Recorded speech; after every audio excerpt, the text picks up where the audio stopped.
On this week's episode of The Insight, the intelligence fusion analysts are focusing on the political and security risks surrounding the construction of pipelines across the world. Such risks are commonly referred to as pipeline politics and are best broken down into political considerations on an international level and a local level. At the podcast desk today, we have Max Taylor, Viraj Patni, Vincent Fevrier, and Scott MacDonald. To make sure you don't miss any new content from the team, don't forget to hit subscribe. Over to the analysts.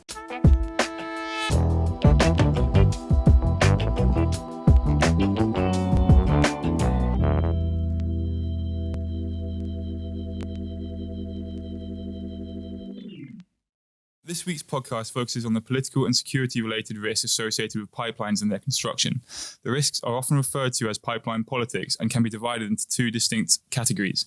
So to break down the security threats, we're going to focus on two categories. The first being relationships between international actors, so between governments and between states, and the second category being more local level, so between non-state actors, companies, and internal politics related to pipelines. So I'm going to get the ball rolling and I'm going to talk about Central Asia. And I find this Central Asia region in regards to pipelines a really interesting region, simply because there's not actually been that much direct conflict between the states here. But nonetheless, there has been a significant amount of politics and I guess you could say gamesmanship in how these pipelines are being created and the politics surrounding them. So in the Central Asian region, you've got three main groups of actors. So you have the Russian government, the Chinese government, and the various Central Asian governments who at times coordinate with each other and at times act completely independently. So what makes this part of the world important for Russia is that they are reliant on Central Asian gas to supply their own domestic demand, and they use gas taken from within Russian territory to export into Europe. So the gas that Russia is exporting to Europe, as Scott will come on to later, is used for political leverage against European states. However, without the Central Asian gas supplying Russian domestic markets, Russia hasn't got the option to send its own gas to Europe. So therefore, Russia needs the Central Asian gas to keep coming in at a consistent rate in order to maintain its leverage in Europe. For China, the region is incredibly important because the Chinese economy grows as does its population, and consequently as does its demand for natural resources such as gas and oil. So pipelines running from Central Asia to China have increased over the years, as has gas and oil output exports running to China, and China is becoming one of the biggest markets for Central Asian oil and gas. So this in itself, whilst China and Russia are largely aligned when it comes to international politics, this region does see potential conflict between the two major states. So Central Asia has always been part of the Russian sphere of influence, with the Central Asian states being former Soviet states. And many of the governments are closely aligned with Russia politically. So Chinese incursions into the Russian sphere of influence may be treated with a more hostile approach. For the time being, Russia and China have largely coordinated through the Shanghai Cooperation Organization, and this is avoided major open conflicts. However, with that said, as the Chinese economy grows, I think we can expect to see more issues and more tensions between the two as China begins to encroach on what Russia sees as its sphere of influence even more. And it's important not to forget about the Central Asian states as well. You know, they're not static assets in this. They are actors with their own agency as well. So Turkmenistan, for example, has provided much of Russia's gas, which we talked about earlier, how Russia uses this foreign gas for its domestic markets. And Turkmenistan has typically provided much of this gas. So Turkmenistan, which is desperate to try and diversify its supply, has tried to create pipelines with China as well to try and supply Chinese gas. So as a result, Turkmenistan has started to diversify its clientele, I guess you could say. But at the same time, Turkmenistan's economy is built largely on finance gained from these pipelines, and so it's very vulnerable to, for example, China maybe finding other suppliers, maybe cheaper suppliers from elsewhere in the world, or even Russia starting to increase its own gas extraction, meaning it has less demand for Turkmen gas.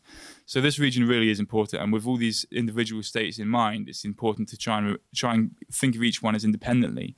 And whilst there has been levels of cooperation between Russia, China, and the various Central Asian states, there has also been tensions, and I think as time goes on, it's only going to get worse. So I've spoken here about Russia actually and the Russian relationship with Europe. So I think it's fitting, Scott, for you to go next, for you just to talk about Russian gas in Europe. Thanks, Max.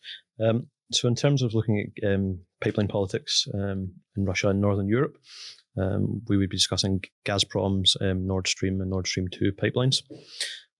Internationally, this is controversial between the European Union and the United States, as well as the United States and NATO.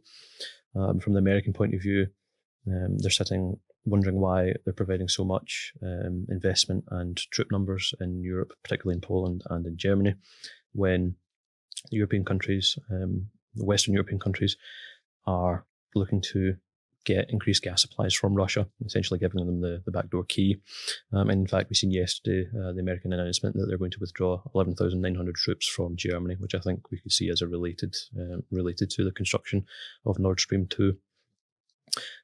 In terms of the Europeans themselves, it kind of undermines the idea that there's any strong European commitment to Ukraine in light of the Russian annexation of the Crimea. So with the annexation of Crimea and now this construction of Nord Stream 2 in the Baltic, Russia is increasingly exerting strategic control in the Black Sea and the Baltic. And through the Baltic itself, in the future, we're seeing increasing development and exploitation of natural resources in the Arctic due to global warming. Russia has also recently announced the latest generation of new nuclear-powered icebreakers, so I think that will be a zone of contention in the future. I think China's tried to increase its influence in the Arctic region as well, and I think they're probably going to do that alongside Russia. So I imagine we'll see already China and Russia cooperate in areas such as the UN Security Council. So I imagine that's an area we'll see much more cooperation between Russia and China. I think we've seen similar with the United States. Just recently, Secretary of State Pompeo was in Denmark to discuss several topics, including Arctic, probably due to resources and security issues with China's influence and Russia as well. I think the Americans just the other day announced as well a special coordinator, I think was the title for the Arctic region as well. So it feeds into that. Yeah, I think both of you have mentioned, the sort of dependency that some states have on Russian gas and how they use this as a leverage, over these countries. I think that's a key consideration in Russia's thinking, especially in the Eastern Med. So tensions have been gradually rising in this, in the Eastern Mediterranean for years now. Tensions in the area are so centered around exploration of natural gas reserves that have been found around Egypt, Cyprus, Israel, and Greece. Now, all these countries, and Turkey are looking to access these reserves, which would, among other things, give them strategic leverage in the region. Earlier this year, Israel, Greece, and Cyprus, they signed a deal for East Med pipeline that, if built, will carry gas from Israeli and Cypriot gas fields to Italy and Europe through Crete. So while it is unclear if the construction of the pipeline will go ahead, it will enable Europe, if it does, to reduce its dependency on Russian gas imports. But Turkey weren't part of this deal.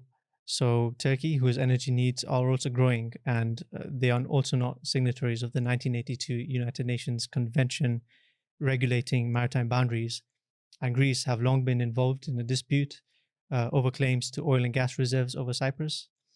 The Turkish side of Cyprus has laid claim to gas reserves on its territorial waters, and this has made things a lot more complicated, especially on the Turkish side, since that's not internationally recognized. But this hasn't stopped Turkey sending ships into the coastal waters of Cyprus to drill for gas.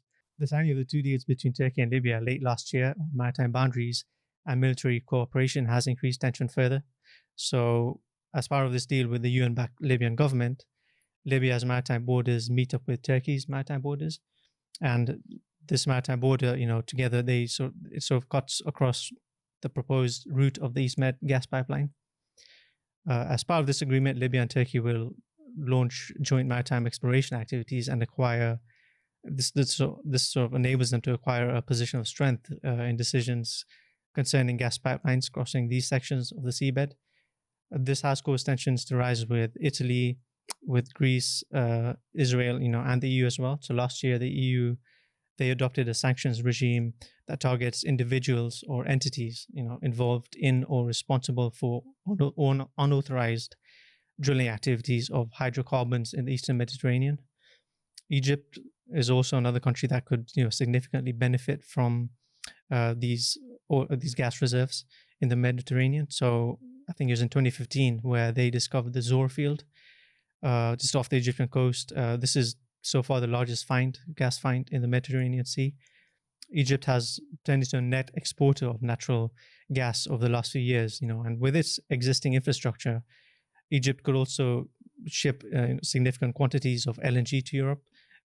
So, if the gas pipeline isn't built, so already Egypt holds a lot of strategic value. And, we talked a bit earlier about how, Russia has leverage again, over these, in countries in Asia and Europe as well. And I think this is why we're seeing increased Russian involvement in Libya. So I think it'd be interesting how that, plays out in Libya, where obviously Turkey are also involved in fighting. And it'd be interesting to see if this impacts on, the East Med pipeline and how it all plays out. And you mentioned maritime boundaries, and I think that flows nicely into kind of an example I want to use this week, which is the case of Guyana and Venezuela. So the two countries have been fighting over the maritime boundary in half of the territory of current-day Guyana, which is the Essequibo region. Venezuela, both countries claim that region, and it's from a longstanding dispute, which seemed to have been resolved back in 1899 when the ruling by 2 Americans and 2 Britons and 1 Russian had said that Guyana, the region belonged to Guyana. However, while it decided on the land boundary, it never decided on the maritime boundary. And it's this maritime boundary that's quite contentious today. Especially since the dispute kind of resumed in 1962 when Venezuela tried to make another claim over the territory. The dispute escalated in 2015 when significant oil discoveries were made off the coast of this region that's being disputed by ExxonMobil. So it's believed that it's estimated that about 8 billion barrels is what the reserves are equal to. And recently this week, they've announced a few more discoveries as well. So in 2018, that even escalated further when Venezuela intercepted a ship exploring oil in the coastal waters claimed by Guyana. So this whole dispute has created quite the complex situation for oil companies wanting to work off the coast of Guyana, as we've seen before, whether it's 2018 or even before, Venezuelan Navy ships harassing oil exploration vessels because they believe that the oil reserves off the coast belong to them. So this whole dispute is coming to a head recently at the International Court of Justice, which just held its first virtual meeting on the 30th of June due to COVID-19. And this meeting is basically to see whether the court has jurisdiction to hear the case on the border dispute. Venezuela didn't take part in the court proceedings because they say they don't recognize the International Court of Justice as a proper mechanism to resolve this dispute. We're expecting a ruling in the coming months, so we'll likely see what happens with this. And it's interesting because Guyana also has the most international support behind their claim. There's also kind of another example in regards to kind of geopolitics regarding pipelines. And that's kind of from the mid-2000s with the proposed Venezuela-Argentina gas line, which was a proposed 5,000 to 9,300 mile gas pipeline, which would go from Venezuela to Argentina, crossing via Brazil. And it would cost about $17 to $23 billion. The pipeline was marketed as an opportunity for a new regional cooperation and independence from international markets. And at the time, President of Venezuela, Hugo Chavez, said that it would be a symbol of diminishing U.S. influence in Latin America. And so that was quite of interest for him. However, interest cooled down and the project never took place. Around the same time, Hugo Chavez was going around various countries in South America, proposing various oil and gas projects across the region. And again, that was an effort to counter U.S. influence in the region. So we're seeing how, like Max had said before, how certain actors are using pipelines and politics as a means to kind of garner more influence of their own and kind of push out actors they don't particularly like. So I think, this transitions well into domestic politics. So I think Max, how about in your region in regards to domestic politics? How does that fit in with oil and gas industry? Yes, thanks, Vincent. I'm going to focus on the Turkmenistan, Afghanistan, Pakistan, India pipeline, otherwise known as the TAPI pipeline. And this pipeline is being built by the Turkmen government up until the Afghan border, but until then, from then on, the construction is halted. And the Afghan government, whilst still yet to start major construction works on it, has been widely supportive of it and openly supportive of the project, seeing as a way of rebuilding the government after years of war, has struggled. The Afghan government, whilst staying positive, has really struggled to overcome the security challenges which face it, and it's these security issues which have largely caused the pipeline to stop construction. So to break these security issues down, the pipeline's route intends to run through west and southern Afghanistan, so it will go through Farah, Herat, Kandahar, and Helmand provinces, as well as through part of Nimroz province. And Kandahar and Helmand province in particular are particularly violent provinces, and the Taliban control significant parts of both of these provinces. On our platform, we record fighting almost every day, and a quick look at the incident map shows that Farah and Herat provinces aren't much more stable than Helmand and Kandahar, particularly the Balabulok district in Farah itself, which is almost entirely controlled by the Taliban, and it's these districts which the pipeline intends to run through. And with the withdrawal of US forces seemingly going ahead without slowing down, it's hard to see how the already struggling Afghan security forces are going to secure these rural areas, which for years have been under Taliban control. The Taliban themselves are a really important actor in this, because obviously with it running through Taliban-controlled territory at times, the Taliban have a significant amount of leverage. But the Taliban have also claimed that they'd support any project which supports the Afghan government and would improve the quality of life of the Afghan people.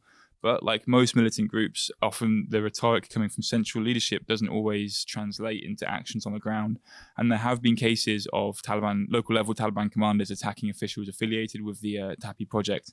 Also, as I'm sure you can expect, if you want to build a pipeline in a part of the world where road quality is incredibly poor, road construction needs to take priority in order for staff, vehicles, and other construction traffic. However, in Afghanistan, the Taliban have explicitly opposed road construction on claiming that it favors the Afghan security forces and allows the largely motorized Afghan security forces to get around the country much more easily. And so they've quite openly targeted road construction. So again, whilst they've agreed to support the TAPI project, there's plenty of other unknowns, such as road construction and the security of foreign workers in the country itself, that remain completely unanswered for the time being. So I think this is a really important example of the security challenges facing a pipeline. Yes, you can gain support from local militant groups through coordination when possible, but at the same time, in doing so, you're handing over a significant amount of leverage to said groups, and particularly in Afghanistan, where these are very rural areas this pipeline wants to go through, where the local government has very little control. So in Africa, I think the Niger Delta region of Nigeria is a good example. So this is an oil-rich region of Nigeria that remains underdeveloped. Underdevelopment has been a key characteristic of this area.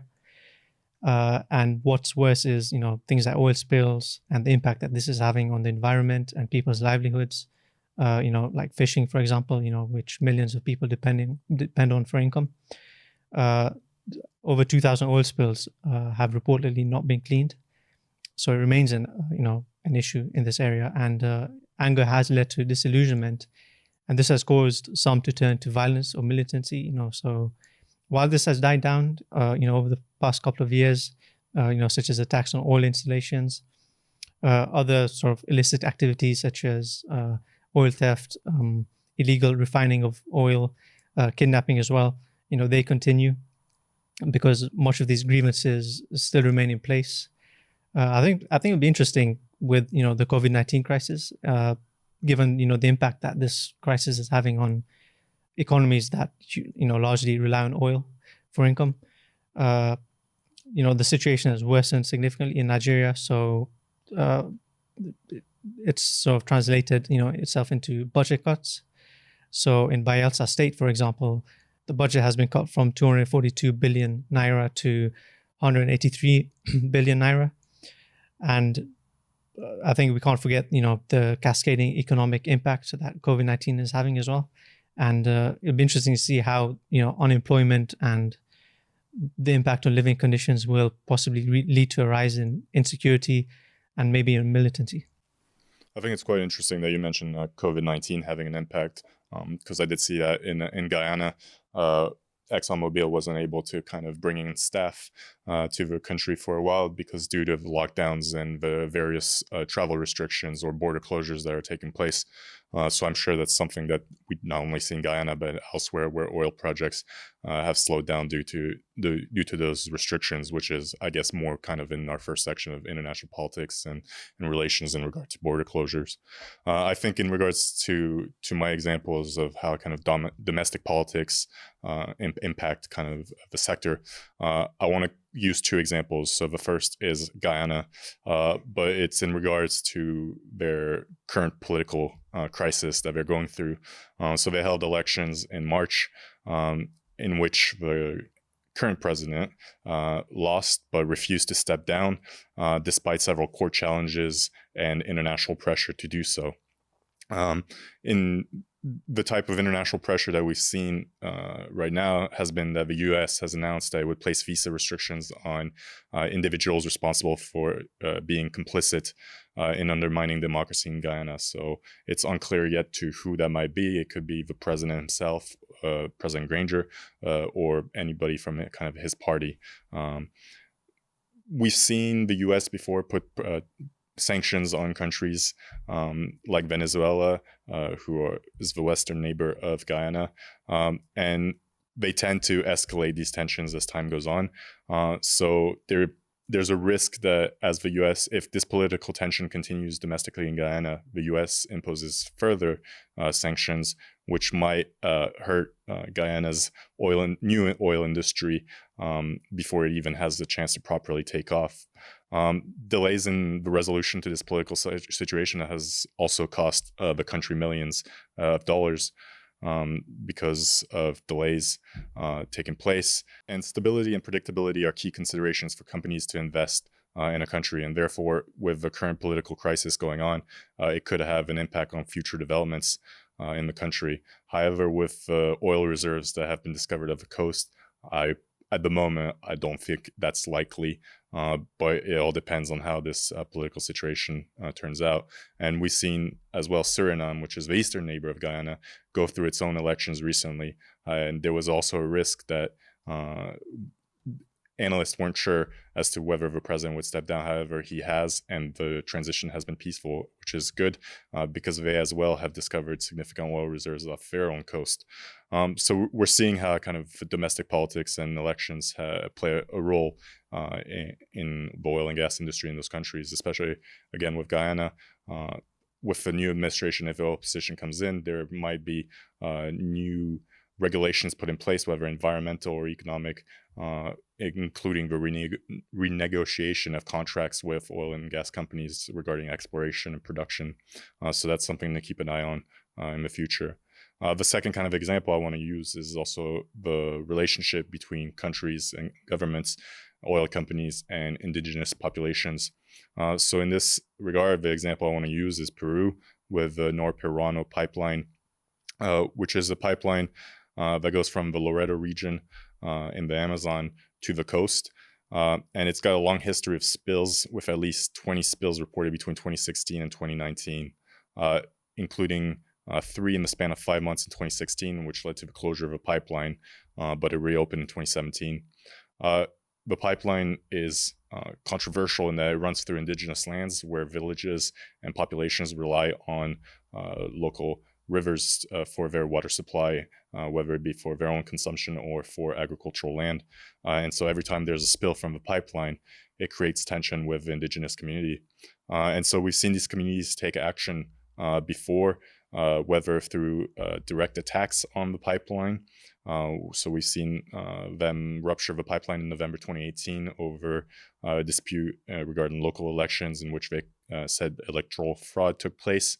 And during that time, they prevented the oil pipeline from coming in to repair, the oil company from coming in to repair the pipeline. This dispute was resolved in early 2019 after the oil company and the government stepped in and worked out a deal with the indigenous communities to provide basic services to that community in order to come in and repair We've also seen indigenous populations occupy Vandalis airfield to protest against the National State Oil Company and Frontera Energy, which is a Canadian oil company, which works with Norperuano Pipeline. And basically, the indigenous populations wanted basic services like electricity and water. We've seen this kind of go on throughout the years, and it's not just with oil and gas projects, but we've seen it with mining projects, and not just in Peru but elsewhere. In that there's often negotiations that need to take place with local communities, whether indigenous or not, between and the government and oil companies in regards to working out a deal, oftentimes which includes the provision of basic services, water, electricity, road infrastructure, or other types of infrastructure like hospitals and schools. So yeah, and we've not only seen this in Peru, but we've also seen this in the U.S. And in other countries. So in the U.S., we saw the Dakota Access Pipeline, which in 2016 there was significant protest around that project because the proposed pipeline was to go under a water reservoir, which was on an indigenous community. So the pipeline has continued to be embroiled in a number of court battles in the last 3 years to get the project to stop. And just recently, a district court ordered it to shut down and be emptied by the 5th of August in order for a proper environmental review of the line to be completed. This has obviously been already appealed by the oil company to try to stay the shutdown order and continue to operate while it's being appealed. And so it's kind of showing kind of a David versus Goliath fight between indigenous communities and oil companies who have just a disparity of kind of resources. So again, that example kind of showing the necessity for indigenous communities, local governments, national governments, and all parties to kind of come together and discuss any type of projects. How about you, Sky, in Europe in regards to the domestic situation? It's been interesting going around the table, as in there's considerable opposition to pipelines in your areas of the world, whereas in Europe, in terms of Nord Stream 2, the opposition is not so much about the building of the project. Domestic opposition seems to stem from, especially in the Eastern Bloc countries, as in the loss of gas transit income that they're going to get, because Russia already has a land-based gas pipeline, the Yamal pipeline, from Russia to Germany. And obviously Nord Stream 1 is already being completed, Nord Stream 2 in progress. So this project is unlikely to be shelved, especially during the COVID-19 pandemic, when these large infrastructure projects are needed more now than ever for jobs creation and energy bill reduction. So in the Eastern Bloc, certainly, again, opposition is based on loss of income, but also over fears perhaps that they might be sidelined in favour of Western Europe. Russia would be able to turn on the tap when it wanted. And this then feeds into the idea that it might be able to exert increased political influence over the Eastern Bloc countries. I think in terms of domestic opposition, there might also be some from environmental activists, groups such as Extinction Rebellion, for example, especially after a large oil spill recently occurred in the far north of Russia, which has cost quite a lot in terms of actual monetary value, but also reputation. President Putin himself has had to become involved to try and clear it up. It's also a current trending topic in Russia just now, which has just seen an unseasonably warm summer and extensive wildfires across Siberia.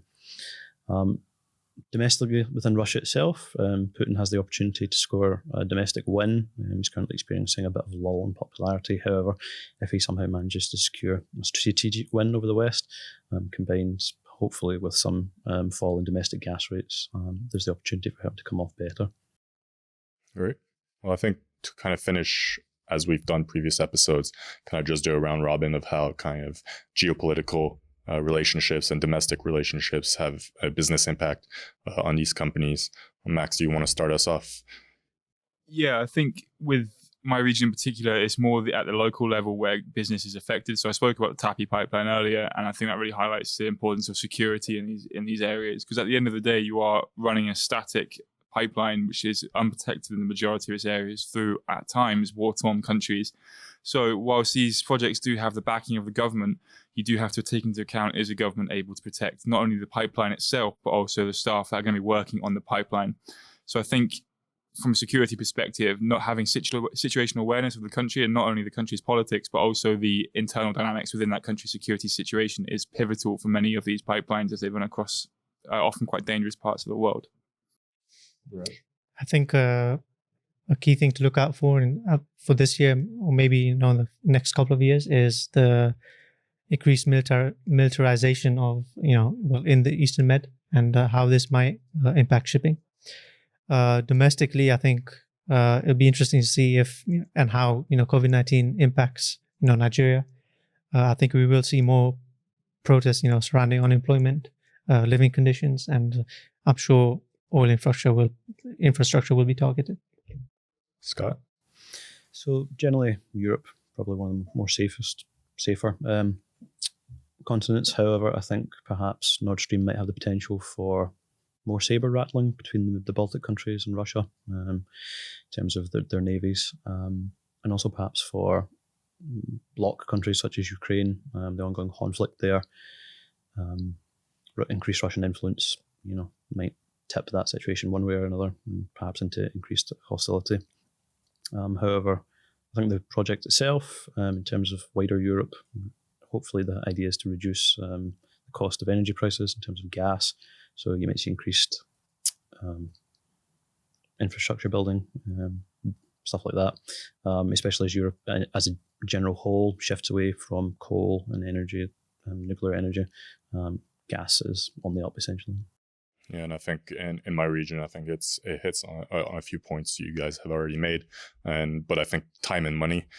So seeing protests or attacks from indigenous communities on certain pipelines, or political crisis in Guyana, just kind of poses delays on regulations, on construction, on exploration, on kind of the activities that oil and gas companies can undertake, which in the end cost money not only for the companies themselves, but also for the country. So in the case of Guyana, from a lack of oil revenue during this time.